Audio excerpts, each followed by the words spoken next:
I'm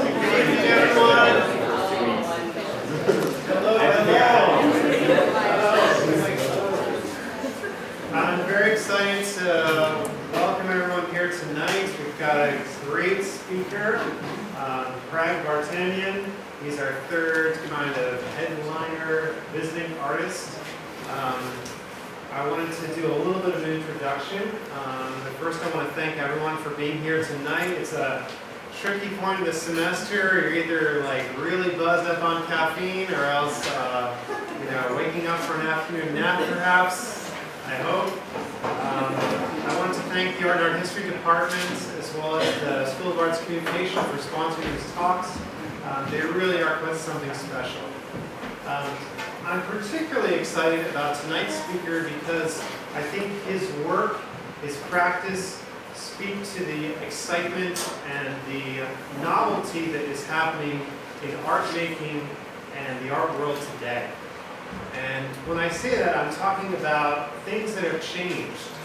The authority of a gallery or a museum as a sole repository for the art market, perhaps authoritarian views on what is or isn't good art, seems to be dissolving. And in its place, we have a new guard of writers, artists, curators, who are much more flexible and versatile than we've seen, I think, in a very long time.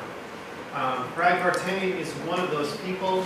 His publication, Hyperallergic, an online sort of blogosphere, cultural and art commentary engine, does an amazing job both sort of being critical of the art world and art market, while at the same time pointing out sort of the practical aspects of that world and the people involved in it. I'd like to read you a little bit about his background and current activities. He is the editor-in-chief and co-founder of Hyperallergic. His work concentrates on contemporary art, politics, the internet, and visual culture. Numerous curatorial projects include The Social Graph, the first exploration of social media art, on display at Storefront Gallery in Bushwick, and walking into the dashboard of the exhibition catalog and Symposium, exploring how Tumblr is being used as an artistic medium by artists and amateurs around the world. He maintains an extensive archive of images, more than 10,000 on Flickr. In his copyright manifesto, Holy Holy, Copy Copy, Culture Culture, will be published in Serkan Ozkaya's book, Double Storefront for Art and Architecture Manifesto, Series 2, from Princeton University later this month. So I want to ask for your help in welcoming here tonight. Thank you for the invitation. This has been great, and it's been really kind of exciting to sort of explore this new student body and a different kind of, every program is sort of exciting because it has its own different mix, and I was told that this program is kind of unique in that there's like graphic designers and fine artists interacting, and I really love that because visual culture, like Greg mentioned, is one of the things I'm really passionate about. And visual culture, for those of you who may not know, incorporates everything from graphic design to architecture to even advertising to products to fine art, and it's all part of this sort of big picture of like sort of the wonderful visual world that we live in. And one of the things that I'll be talking about is the fact that a lot of the categories we talk about when we talk about art really have been blurred. And I mean, I think that's sort of the history of art as we kind of go forward, is the fact that a lot of those categories are being blurred. And they're blurred every generation, and everyone sort of takes them on and blurs them in their own different way. And that was good. I want to tell you a little bit about myself to kind of give you a sense of who I am and sort of how I got here, because at the end of the day, anybody in the arts knows that it's never a straight line. Whatever you do, and earlier today we were talking a little bit about people like, what do you do with an art degree? Well, I have a graduate degree in art history. I consider myself a writer, a blogger. I make gifts. I do a lot of things. At the end of the day, we all do so many things and wear so many hats. But The reality is that after college, I decided I had enough of art. This was kind of, I wasn't enjoying it the way I used to after grad school, and so I ended up going to nonprofit communications.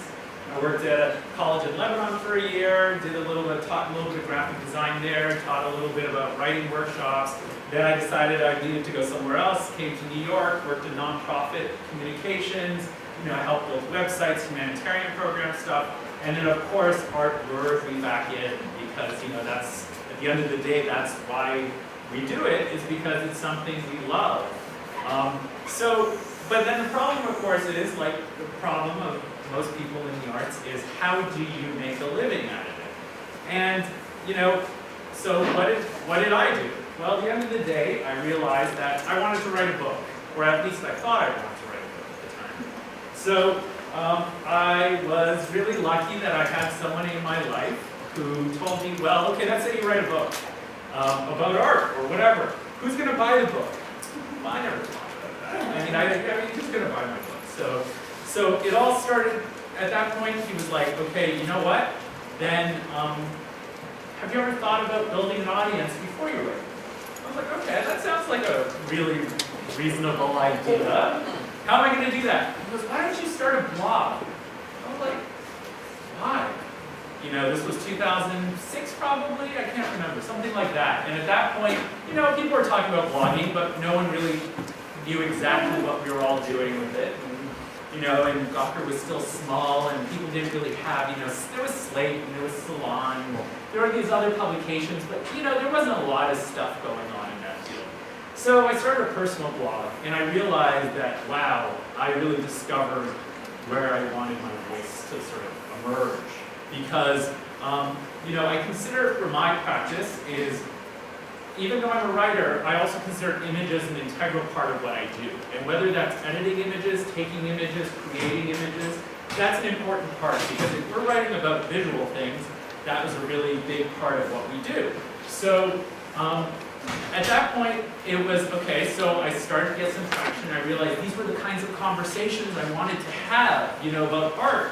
And because it was a conversational tone, because before that I was writing for publications, in print mostly, and you would sort of you'd write a review, and if you were lucky, somebody would mention it in a gallery, or if you were lucky, somebody would maybe write a letter to the editor. I think I had like 2 letters to the editor in like a decade of writing in print. You know what I mean? Like, that was like, oh wow, someone read it and thought it was important enough to respond. But in the online world, I realized that you get a lot of letters to the editor. Not only that, you get a lot of different kinds of comments and different kinds of conversations go on. And at the end of the day, I realized those conversations were really important to me. Not only as a writer, but as a creative person, because it really fed, my desire to interact with people. But not only interact with people, to sometimes educate and also to learn. Conversations are 2 ways. And as art critics, we're often taught, or at least traditionally, we're often taught that it's more one way in some ways. And you realize that that's not always true. It's really often we are here to listen as much as we are to speak. And sometimes we do get schooled, and that's all right, because that's part of the game, and that's totally fine. So after a few years of doing that, at that point, my husband and I got married in 2008 or so, and we decided, okay, we're going to do a business together. So what are we going to do as a business? Well, what are your skills? What are my skills? He was an interactive marketer. I'm a writer and an editor. We decided we're going to try something. But why don't we try building a site online about art? Okay, that seemed crazy because no one was really making a living out of that. Because what's this all about? So this started as an experiment. It's called hyperallergic. Let's scroll down. Hyperallergic, sensitive to art and its discontents. So this was our little baby that was born. And this was really a laboratory for us to experiment, see what we can do. I wanted to have new kinds of conversation about art that I felt like I wasn't having in other places. He wanted to experiment in terms of making a business online. And for him, this was really exciting. And like, what do you need to do? It's still a very, very different field in terms of like making a business. where often there will be magazines, for instance, who will have websites, but a lot of their income might come from advertising in print. In our case, everything comes from advertising online. So the first year was going well, but at that point, something that was important for us, and one of the founding ideas we had was, as creative professionals, we need to get paid for our work. So from day one, we paid writers, which in that day and age was really difficult to do because for the simple fact is, most people don't get paid for writing online. And even now, I mean, we all use Facebook and stuff, but at the end of the day, none of us get paid for putting content into all these different places. So that was one of the founding ideas that we started Hyperallergic with. And from there, after 1 year when we decided, okay, we're getting traction, we're going to create something, not just for ourselves, but for other people who wanted to write about art online, and independent voices, most importantly. So what we did was, we created Hyperallergic and then the Nectar Ads ad network, and currently we have about 12 sites, all writing about art in different ways, from Rhizome, which is, as many of you might know, at the New Museum, Colossal, which is an art and design blog out of Chicago, to Art F City in New York, to Two Coats of Paint, to also out of Big Red and Shiny out of Boston, all these different sites that are really sort of making livings in different ways because of an ad network. And here we are today. Hyperallergic, we have 5 full-time employees, and we have freelancers, we have part-time employees, we have weekend editors, and the idea that we can build something, I mean, honestly, when I graduated, I didn't think this is what I was going to be doing for a living, and here I am, this is what I'm doing for a living. So if anyone tells you, what are you going to do after school, take your time. You're probably not going to know for a little while. So that gives you a little bit of idea of who I am. And just so you know, because I do encourage sort of interaction, if you have any questions during any course of when I'm talking, please feel free to raise your hand and we can continue the conversation in different ways. But I want to talk a little bit today about the role of the artist in society as sort of a bigger topic, because I think particularly when you're in school, this is kind of what you're trying to figure out. How do I fit in? How is my voice going to fit into the bigger conversations that are happening around the world? And what can I do with them? Now, I will say that one of the things, and I mentioned this earlier when we were talking, about the fact that at the end of the day, as creative people, the creative world is very atomized. Now, what do I mean by that? I mean, for the simple fact is that we'd all love to be doing one thing at a time and do that our whole lives, but the reality is that's not what we do. As an editor, I also write things that are outside of Hyperallergic. As an editor, I also curate shows, because you know what? My creative life is not one thing. Some people may teach, some people may, lecture. Here I am. Other people may be doing other things, writing books. They also might be doing things not related, such as advocacy. They might be working in nonprofits. And that's the other thing. I think as creative people, we also don't have to really mandate ourselves to do one thing to make a living. Often we, especially as fine artists and contemporary artists, we often think of, I want to sell in galleries as the only way to sustain yourself. And the truth is that is not true. And the majority of artists do not sustain themselves that way. And that's all right. It doesn't make them any lesser artists. It just means that perhaps their work is not commercially viable at the moment. Or perhaps their work isn't about selling. So we talk about things like, how many of you have heard of things like social practice as a type of art? A little bit? Okay. Social practice often involves doing projects that are connected to the community that are not about selling objects.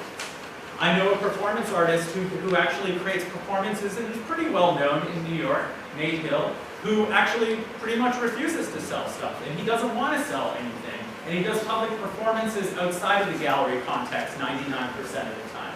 These are all legitimate artists. These are all people doing important things. These are all part of the conversation, but they're not necessarily part of the art market. And I think part of the problem is sometimes the art market really dominates all our conversations when we talk about art, because we talk about, oh, that Francis Bacon sold for $142 million. Wow. Well, you know what? That's a rarity, and people love sensational headlines, but that's not really all that useful. Now, what do we do actually as, let's pull up PowerPoint.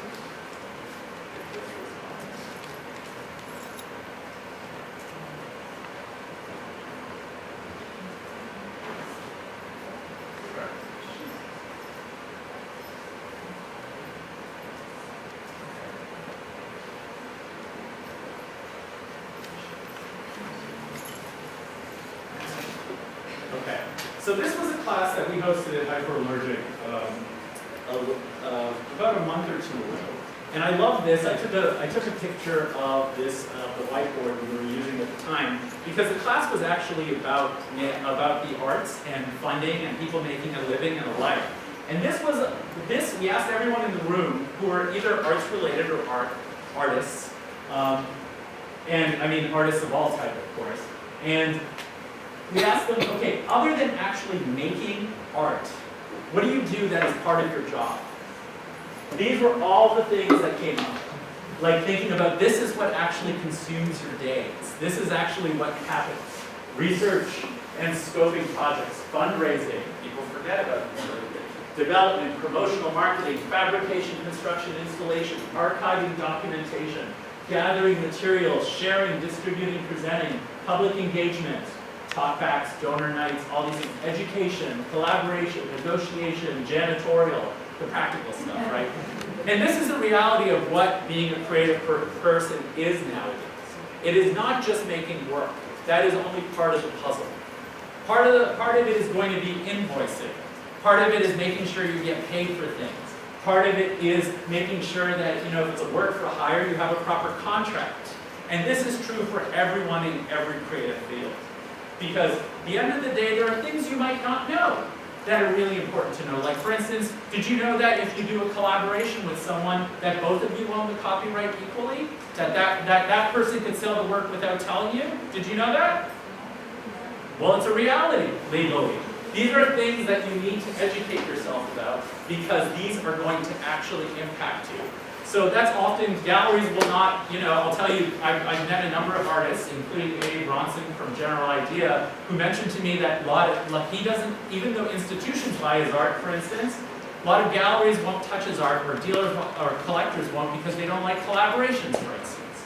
And there's a real stigma against collaborations for some people, even though, as we all know, things like collectives and collaborations are very much a part of what the artistic practice is. So sometimes not following the market is a good thing. So I wanted to talk about different kinds of roles artists have in society. And when I say artists, again, I'm keeping it broad because really creativity nowadays is much more broad than sort of a straightforward gallery practice.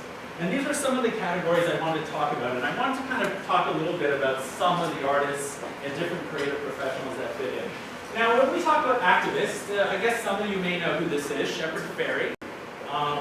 Some of you may know him as the guy who does Obey. He also did the Obama poster in 2008, the Hope poster that became really, really famous.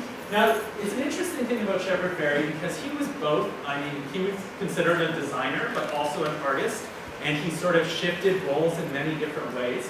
He started by putting, in the 90s, you would walk around New York and you had these little stickers, the Obey stickers, the Andre the Giant Obeys, all around the streets of the city.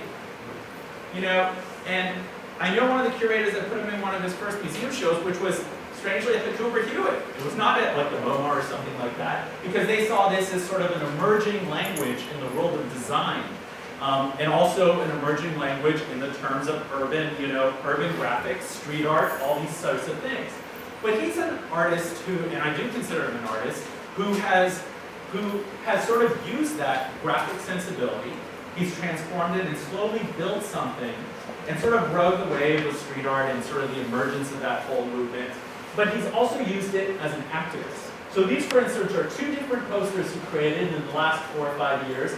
One for the Haiti post-earthquake, one for immigration reform, which is still an ongoing battle in the southwest of the US particularly, where there are a lot of people that are undocumented. So these are ways that he's used his own voice. Of course, the Obama poster was another way. This is somebody who, as a designer and as an artist, was able to give a voice to a whole movement, really. At the end of the day, in the late Bush years, I don't know how many of you would remember that, but there was a lot of frustration. There was a lot of frustration with the administration that a lot of people felt like were putting us on the wrong path. He was able to concentrate that frustration in a poster. I will never forget coming back from the Miami Art Fairs that year, where the woman beside me, who probably knew nothing, didn't know anything about art, and she admitted it freely, and she was probably a billion years old, or something because she really, I mean, she was barely able to talk to me. But let me tell you, she loved that poster. And she said it. She was like, and I think she was even not going to vote for Obama, to be quite honest. Well, she loved that poster. She was like, that's a damn good poster. And I thought that was really weird. I was like, how did this person really, like, I mean, but it was amazing because anywhere you went in America, this poster was everywhere. And he did not put it up himself.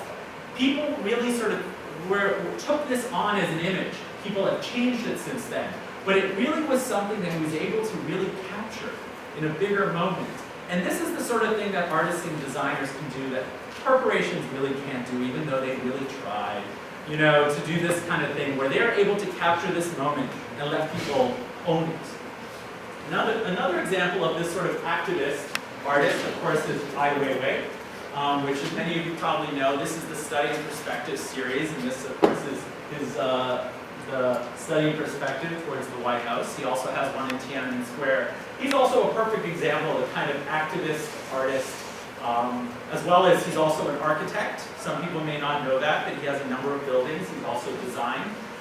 So he's really sort of taken on, and he learned from the Tompkins Square riots in New York, and he understood this sort of like groundswell of, you know, what it really means to be a citizen, an active citizen in this world. And he also took, you know, he makes work, and he really challenges the state. And he takes his privilege, because, I mean, let's face it, at the end of the day, Ai Weiwei is a privileged citizen of China, because some of you may or may not know. I mean, why is it that everyone in China seems to go to prison except for Ai Weiwei, though he has gone to prison, but he's gotten away with a lot more than a lot of other people have? Well, it's because his father was a very well-respected poet in China, and he seems to have some connections to a lot of the higher-ups in China. He gets away. But, you know, to his advantage, he could be like what most people would probably do, is just sort of sit there and get a nice big paycheck and do a lot of work. But he's decided to use his position and his privilege and his talent to really make a change in China. So even today, he's one of the biggest spokespeople and one of the biggest activists in terms of wanting to make China into something really important, like in terms of human rights, awareness about issues, and also just speaking truth to power in China itself. So that's another example of somebody who's taken activism on. William Haida, to bring in a very contemporary local example, he's an artist based in Brooklyn. Now, he's actually done activism in a different way, in that he uses his art. This was the cover of a Brooklyn Rail back in 2000, I'm going to guess 2009.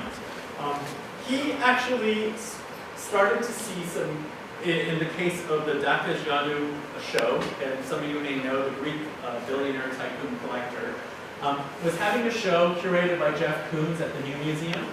And William used the whole controversy to see some of the connections and what he considered cronyism at an institution like the New Museum, and to reveal that in order to have a discussion and to really reform and use the art world as sort of a laboratory and a petri dish for his own ideas. I'm going to show you a little detail of this so you can see the sort of like things he discovered, or at least he excavated, I should say. So for instance, Laura Hoffman was one of the curators at the New Museum, who was married to Vern Dawson, who was represented by Gavin Brown, the dealer. And strangely, Gavin Brown's artists seem to be getting a lot of shows in the New Museum. Why? Leave it up to you. Why? But these are the sort of things he's using his position as an artist to really sort of highlight things he considers really important. Now, aesthete. This is the aesthete is a category I think that is probably pretty well known in terms of what we often call art for art's sake. You know, people that are doing things, you know, to beautify or to, you know, for different reasons. Now, I use this term because I think it's really important, and it's a really important thing. And at the end of the day, don't let somebody tell you that art has to have a purpose for everything, because art is doing its job, which is being art at the end of the day. But at the same time, I'm using these categories to help you think about different roles that art and artists play in society. So in the case of the aesthete, this is an example of Amy Sillman, who's another New York-based artist who creates incredibly beautiful, lush paintings. Now, do these paintings serve a purpose? Yeah, they're beautiful to look at. Come on. You know, there's something, but it's like, this is, I think, very common. So this is another form. Now, I also wanted to talk about someone like Paula Scher. I don't know if some of you may know her work or don't. She is both an artist and a designer. She actually shows map paintings often. That's her work. But she's also a very famous designer. She works at Pentagram. This was actually a thing that she did actually this year, was unveiled.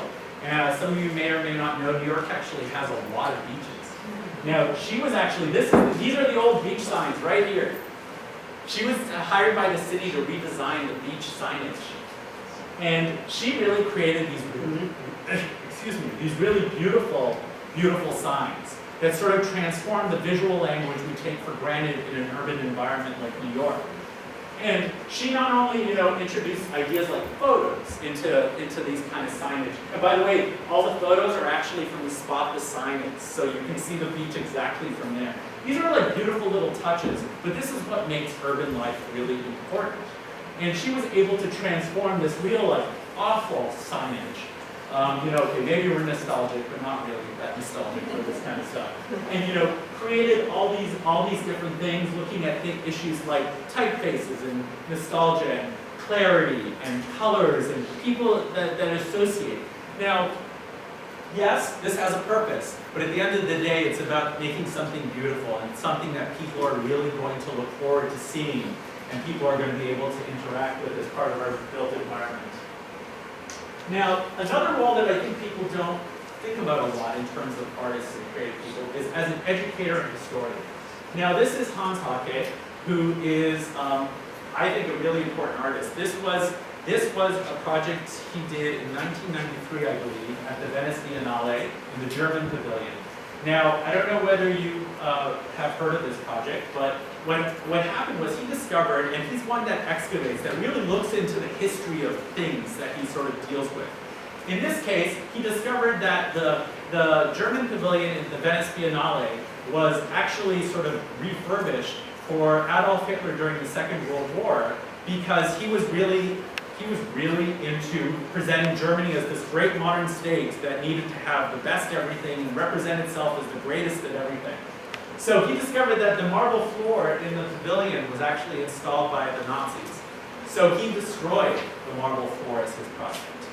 And it was a commentary on this idea of the nation as being this really sort of like, monolithic, unified voice. And he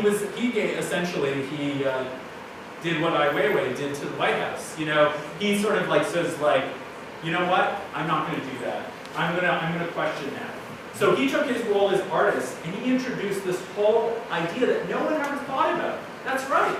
This pavilion represents an ideology by somebody that we all think is pretty disgusting. So he was able to do that.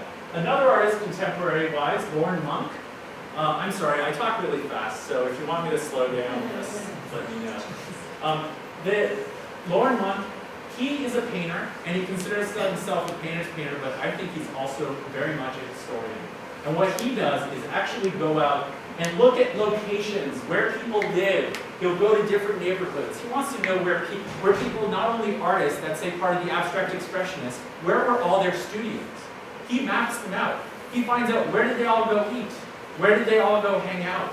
So this is an example of a contemporary map he did for the Bushwick art scene, which some of you may or may not know. Bushwick is one of sort of the hot, artist hubs in New York.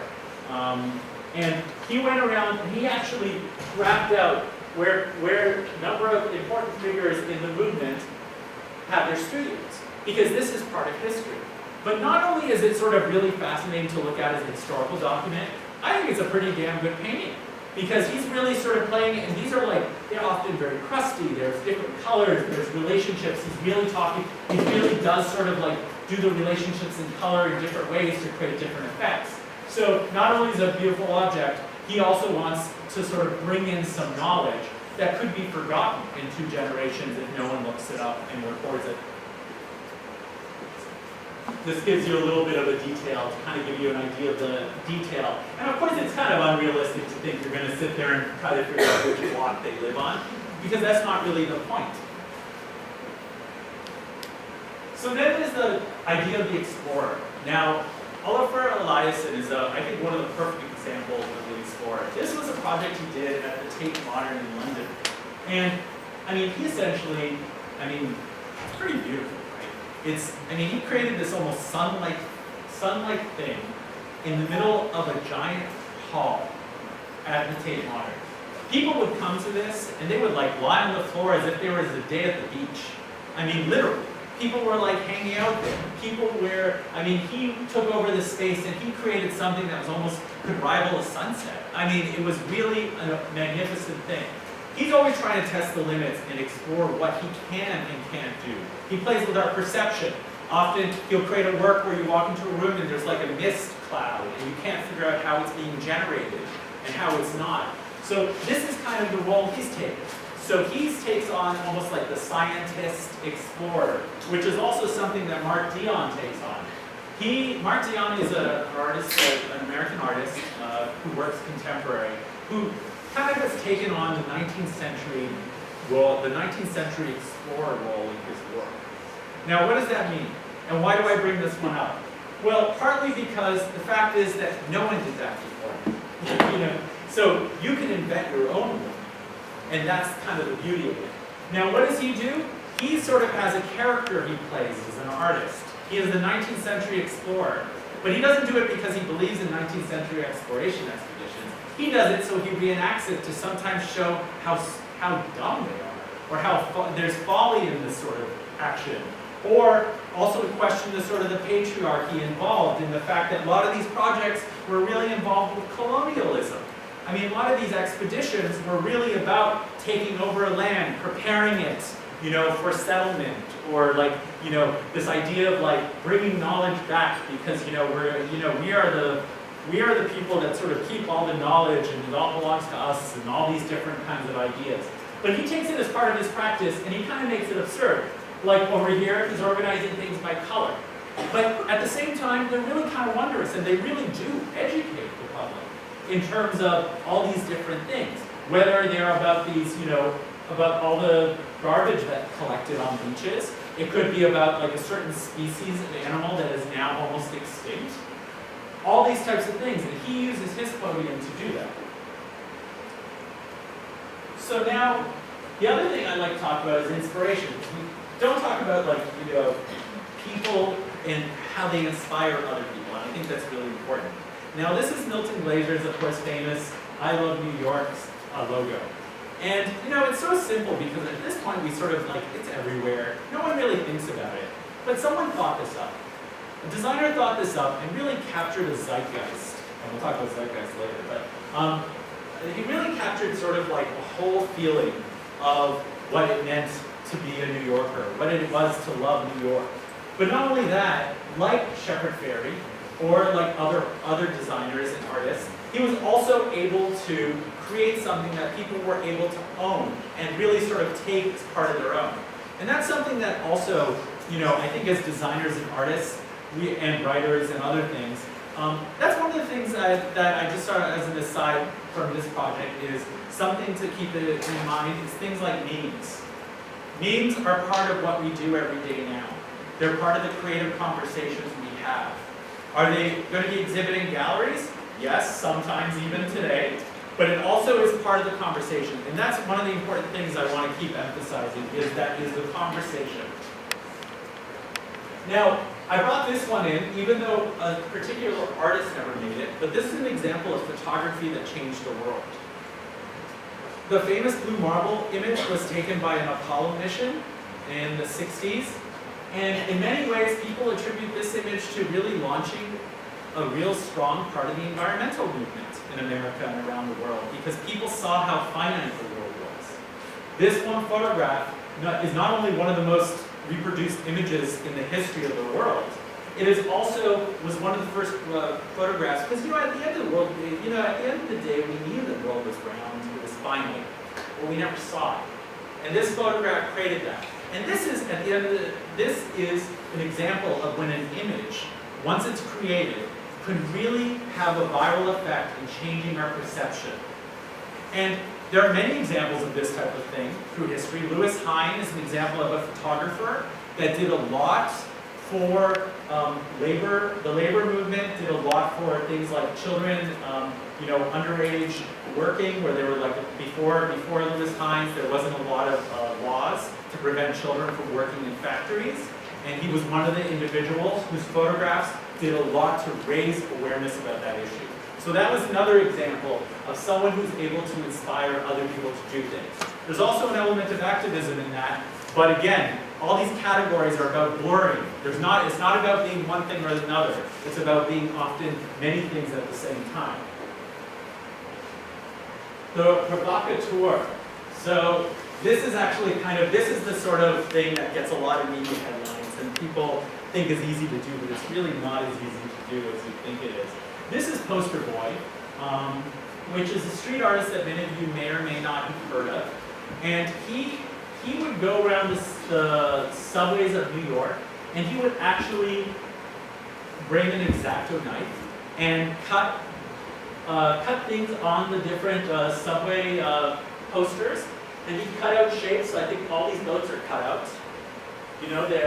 And then he sort of created these different shapes, and he's created, like, from other ads, he's brought in like little pieces. And he'd do these all on the platform. He wouldn't bring things outside. All he'd bring is his X-Acto knife. And he would create these alternative, often we call them culture jamming, alternative sort of advertisements for us to see. Because his idea was, if people are going to put ads in our face, I'm going to find a way to change them to communicate my message to the rest of the world. In this case, he brings up the whole idea of Puerto Rico as a colony of the United States. Puerto Rico is someplace that was robbed of its heritage. And of course, there's a whole Puerto Rican independence movement, and there are other things, and he himself is part Puerto Rican. So this is something really dear to him. And he sort of brings in and sort of interacts with his environment. Now that's part of it as well, activated. Feeling like you have a voice. Feeling like you can take over your environment, and you don't just have to wait there until someone gives you permission to do it. Now, is what he did illegal? Yes. But sometimes as artists and as designers and different things, people make decisions. And that was his decision, which was that he was willing to do that regardless of the cost.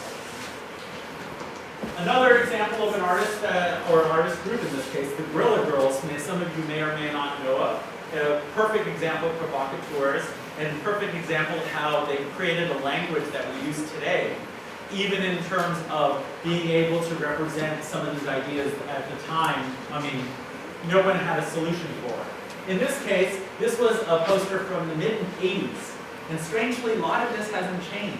How many women had one-person exhibitions at New York City museums last year?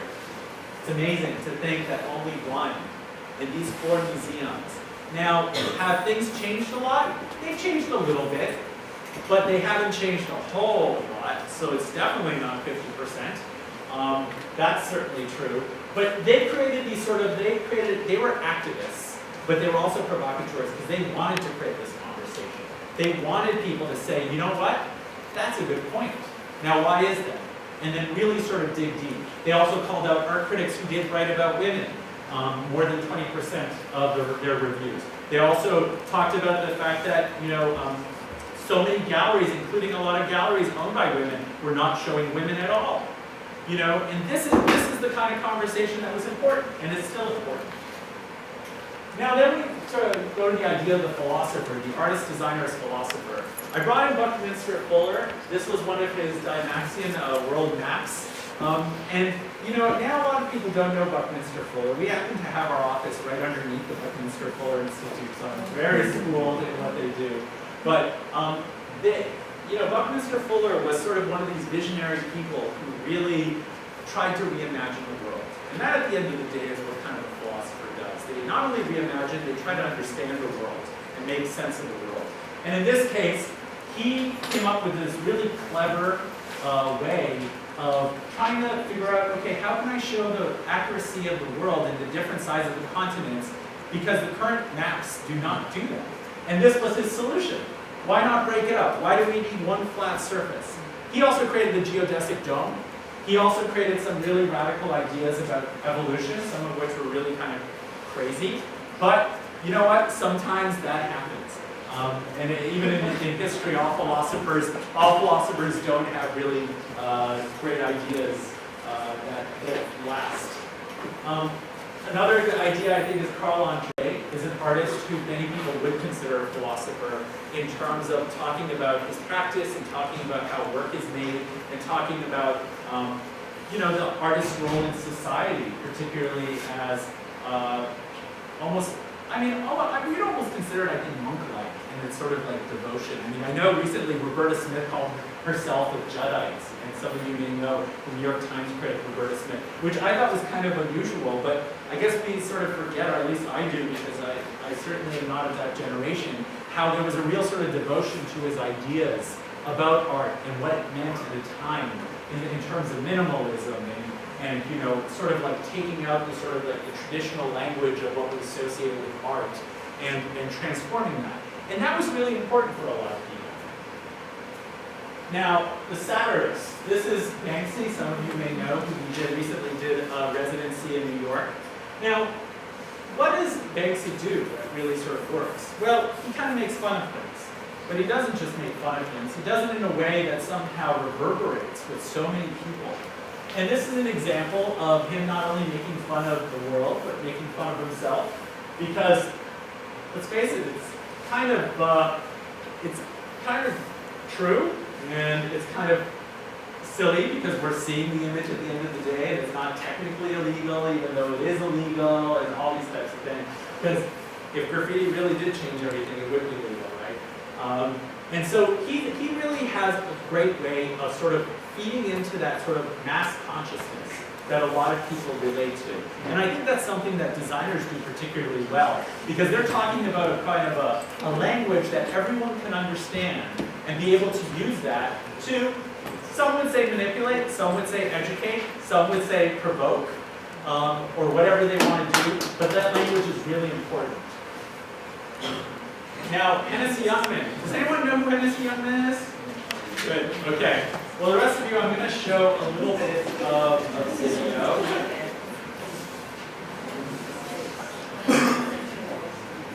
Just because I think he's awesome, but I think he's like a perfect example. And this was also in response to some of you were asking about, like, earlier about grad school, should I go to grad school, all these types of things.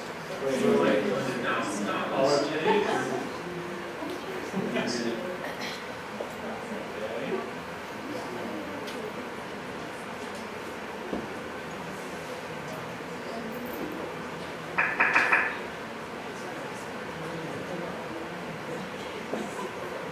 Internet, now it has come to my attention that many artists nowadays think that it's essential to go to grad school in order to become a successful artist.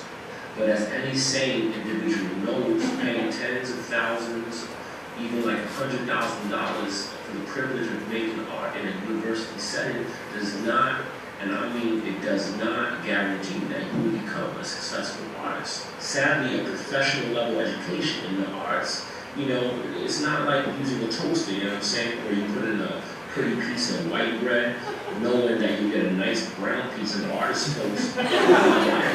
Success in the arts simply does not work like a toaster.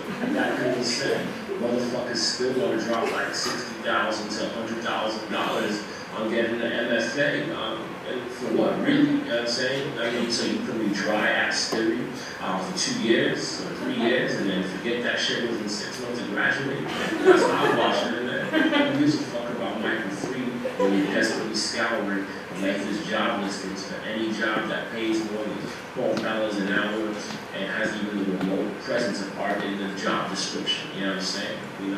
Like, who gives a fuck about Michael Freed? You're desperately scouring lifeless job listings for an actual job, you know what I'm saying? It's all fucking internships, really. Me personally, I hardly think anyone should pay $80,000 just to read a lot. That's ridiculous, right? They're about paying $4.99 plus shipping and handling.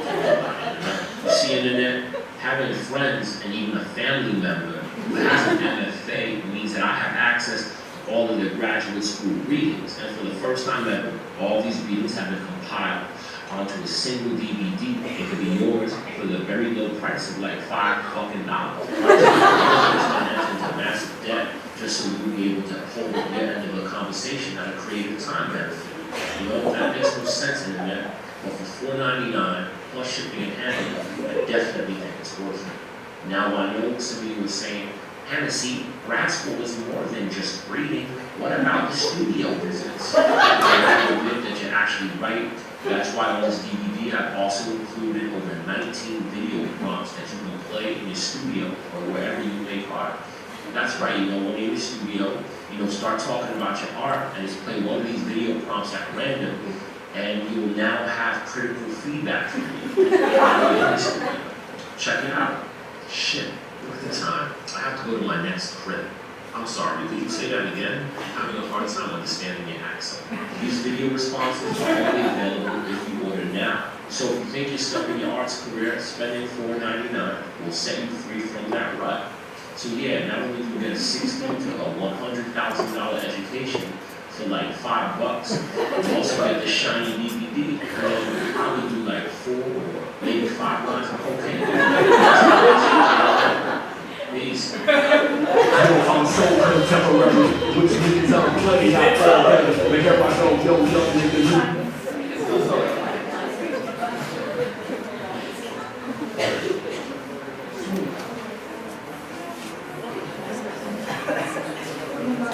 So,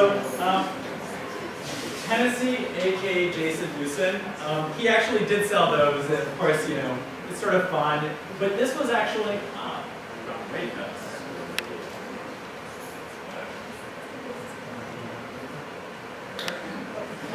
So he actually did sell it, but this was part of his practice. Now this is an example of atomizing your practice.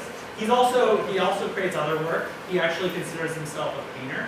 That's kind of what he does as his main practice. This was a YouTube channel he started. He's also a rapper, has been part of a rap group before. He doesn't really do that so much. Harlem Shake, have some of you heard, what Harlem Shake was? Yeah, the track on that was actually part of the track that he wrote. That somebody sort of swiped and used for the Harlem Shake stuff. So this is an example of an artist who's creative in different kinds of ways. And this is just part of it. But strangely, this is also that little project he sort of did as a side project. This is strangely what he's best known for. So, even though he still considers himself primarily a painter. So that's kind of an example of, when I'm talking about atomization and atomization of different kind of creativity, this is a great example of, like, sometimes it's the side projects that kind of get you the traction and allow you to do these other projects. And because of this, he's been invited to speak everywhere from MoMA PS1 to, Philadelphia Museum of Art, and he's been invited to different kinds of panels, and that's sort of his way to be able to get his work out there. Now, the other thing is the spiritual guide. This is A. Bronson. He sort of brings in and sort of talks about relationships with other artists as a sort of a primary part of his practice. Here he's working with a fellow artist where they were sort of exploring the gay cruise areas of Fire Island as sort of a part of sort of a way a community comes together and discusses. This was part of a big retrospective, I don't like to call it a retrospective. It was a group and a solo show that happened in Rotterdam, actually still going on currently. But for him, he's about like sort of mentoring and taking on younger artists as part of his practice. And really sort of taking them on and helping them sort of realize their voice and get shown and sort of shown in different places. So that's his way of using sort of this idea of like guiding people. And particularly he's very into sort of the shamanistic, different kinds of spiritual things. This is his own practice. And now this is an example of like artists that explore specific things, like Mona Hatoum. This was the prayer rug. As some of you may know, in Islam, the prayer rug is a very common thing that people use to pray. But in her case, she sort of created these needles and these sort of nails on the prayer rug, which was really sort of a commentary on the sort of the spiritual in a different kind of way. So that's been something that she brings into her own work. Is her work necessarily Islamic? Not necessarily, but that's something that she's commented on, and she brings it into this sort of like reflection on spirituality and what it means in a bigger context. Now, zeitgeist. What does zeitgeist mean? Zeitgeist means the spirit of the age. Now, I think Jeff Koons and his balloon dog is a perfect example of the zeitgeist.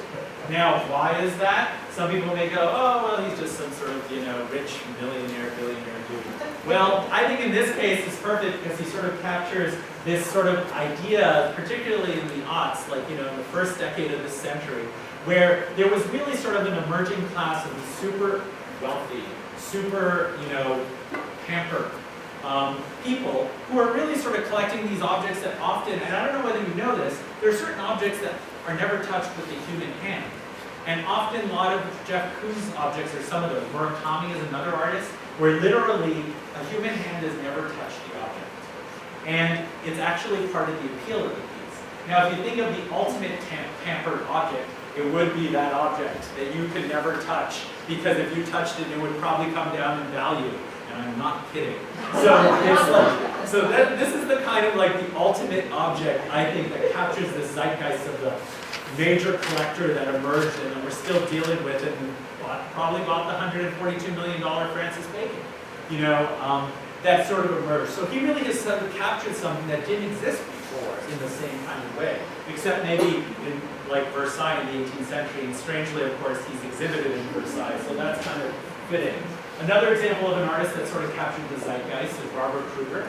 In the 80s, she created these kind of graphics, which, I mean, some people would say, you know, they're more sort of, you know, graphic designy more than they are art, but I think they're actually both, because they're also, she created a language that people were able to appropriate and create new meanings and messages with. In this case, she really captured the whole feel of the 80s, where the sort of the materialism of the decade transformed itself into this full-on consumer rage. So,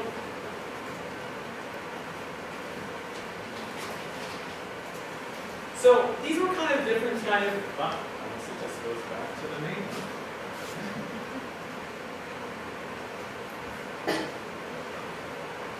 So part of this was sort of also a discussion, because I love people, like every time I talk to any school or any college, I want people to start thinking of what it is, the role they're playing in society. Because at the end of the day, either you're going to create a role for yourself, or people are going to assign you a role and then make you stick to it.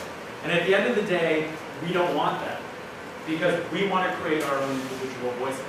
All of us are a mixture of a lot of these. There's certainly other categories, but in my opinion, these are sort of the 10 big categories that I think most people fit in, and what we do really sort of fits in. So the question is, how are you going to use these categories and make something new for yourself? Thank you.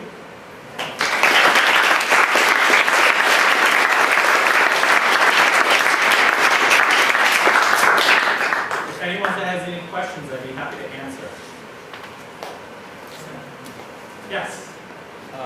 You started the blog, Hyperallergic. Yeah. Like it being, I guess, sort of the first of its kind, like where did you go for inspiration, figure out how you're reading them? Like how do you even, I think that like many times like artists want to do something new, or they want to start something fresh, or they have an idea, but with nothing else to build upon. You know, so I guess like how did you manage to do that? Well, I think part of it was the fact that we didn't see something like it in the art world. So we thought, okay, well, why do we have to stick to the art world? So we looked at other industries. And I think often artists are really good at finding those ideas elsewhere. You know, sometimes it's not always, we don't have to look at only art world stuff. So in our case, we actually looked at the tech blogs. We were looking at TechCrunch. We were looking at these sites that were totally changed the world of tech. I mean, there were magazines like PC World and Mac World and, you know, all these computer magazines that nowadays you don't hear about anymore. Why? Because all the online publications ate their lunch. Because they were like, we're going to reinvent this to a native platform about the digital world. And so that's what we did. We were like, okay, who are actually making the business out of this? The tech people are. Okay, well then, you know, let's look at them. Why are we looking at art form? They're not doing anything online. You know, that, like, why would we do that? So the key is to find this, but just don't think it has to be in the art field, or in the design field, or in the architecture field. Look at any field and try to figure out a way to translate that into what you want to do. So I think that was kind of something that we've done and we still do. We look at every field. There is no, you know, boundaries are a problem. You know, you should not be looking at them. I have a question. Yes. That workshop's coming in March this week, and he's talking about some of the things that you alluded to, and it's kind of like I throw it out as a challenge to everybody in the room, because if there's anything to be thinking about in terms of making art about, it's like how do you talk about how every day that you as individuals are being used and all of your information is being used for free, and that you're getting nothing back from it, but you're really supporting a huge industry. That's what he's going to talk about, and that's what I would say. Because you brought it up too, Absolutely. as an issue, because I think it's probably one of the most important issues facing young artists today is to figure out how do you, in the face of that, realize that you no longer have control of your creative energy because somebody else has it for free. True. And I mean, I'll build on that particular point because, I often try to emphasize to creative people that these are all just tools. You've got to figure out how to use them for your own advantage. Now, one of the things I'd like to sort of point out is sharing is sort of a reality of what we do nowadays. Everything we do involves sharing. And I mean that in terms of if you want to really get something from other people, the best way to do that is probably by being kind and sharing to them, and they'll end up being sharing back. Granted, some people aren't like that, but most people are. But the other reality is sharing is important in terms of as an artist, as a writer, as another thing, because New York Times did a study recently and discovered that something like 67% of people said that when they shared something online, it actually helped them understand something better. Isn't that a funny statistic? You don't think that's necessarily true, but it is true. So my question to you is, when you put something online, when you put, let's say, an artwork online, do you make sure it's sort of easy to share so that other people sort of think of ways to share it with other people, and maybe it was a way to be part of a conversation you didn't think you were going to be part of? That's something to consider. Yes. You're talking to art faculty as well as art Yep. students. When you say there's no boundaries, how do you explain that art faculty have standards, and yet you're talking for having no boundaries? How do you make a balance between those two? Okay. Well, I mean, when I'm saying boundaries, I don't mean necessarily quality. Boundaries are often between, I think boundaries are often between different kinds of disciplines, different kinds of ideas. So that's different. I think, yes, there are standards, absolutely. And I think we all know it. At the end of the day, we are all a little bit art snobs. If we're in any kind of arts field, there is sort of like a discerning quality. We think something is better than something else, we think that, we might buy a pair of shoes because we like them compared to another really crappy pair of shoes or something. So I don't think standard's a question here. I think we all understand that we want to be better at what we do. Well, Does that answer your question? what are the standards then? Where are they coming from? Well, that's a good question, because I actually don't believe that there's necessarily one standard. I believe that there are many standards. We live in a multipolar world that way. So, we get to choose and gravitate, and we essentially vote by feeling part of a group, feeling part of a community, endorsing those. But that's an individual decision. I don't think that comes from some sort of high-up source that says, okay, this is the standard. You need to follow this. I think that's not accurate. We can all vote in our own way by being part of a group, being part of, I hate to break it down to this, but even something like, going to an exhibition in some ways is a vote for an exhibition. You know what I mean? Actually showing up at the door and walking in is a vote of some sort. So that's the way we do it. I don't think there is one standard. Well, you got away with that. Thank you. Congratulations. Thanks. I think going off that though, we're now in a time where we have so much more access to decide what those standards are. We're talking about things that are free and we're putting our artwork out there. We have so much power to decide what content we like and what content we dislike, and I think that's if we're talking about standards of art and what people want to see, I think that now the voice is so much, we have so much easier access to it, that like, I think everybody, we get to decide really what we want. Right, and I think that's also where the role of someone like a critic like me comes in. Where it's like sometimes, because there is so much, at the end of the day, you're not able to process that much. And sometimes it's professionals that come in and say, you know what, I'm going to try to help you make sense of what's going on right now. Because you can't sit there and sift through it all the time. So as arts journalists, you know, we do that role. As art critics, we often do that role. As curators create that role. As faculty, you do that too. I mean, you can't teach your students everything. You make that decision of what you teach them. And that in itself is part of the whole process. Any other questions? Yes. What do you think like differentiates some collectives or some type of like social practice artists that kind of like make it into the contemporary art conversation that aren't like necessarily being exhibited, just like whoever decides to pick up their story and critique it, or? Well, I mean, there isn't one approach, but I will tell you from my experience, collectives that really plug into a community and people of social practice, like the foundation of that is community. And I mean that's true of any artist, so it's not just unique, I think, to social practice artists or collectives. It's, at the end of the day, when you leave school, or even at school, you have a community. You are all part of a community, whether you like it or not. But plugging into a community and working through and making those relationships, that's going to be the foundation you build upon. You know, that's always going to be, like, you can't just show up somewhere and be like, give me a show. Okay, great. Let's say that show doesn't sell, then what do you do? No one's going to show you again. But if you got a community, maybe you'll be in this group show. Maybe this person that you know might write about your piece. Maybe this person who's heard about your show somewhere will, you know, it'll create opportunities. So at the end of the day, it's all about that. And that's where the generosity comes in. You know, don't expect things short term. It's not going to happen. It's all long term. You know, think of the long game.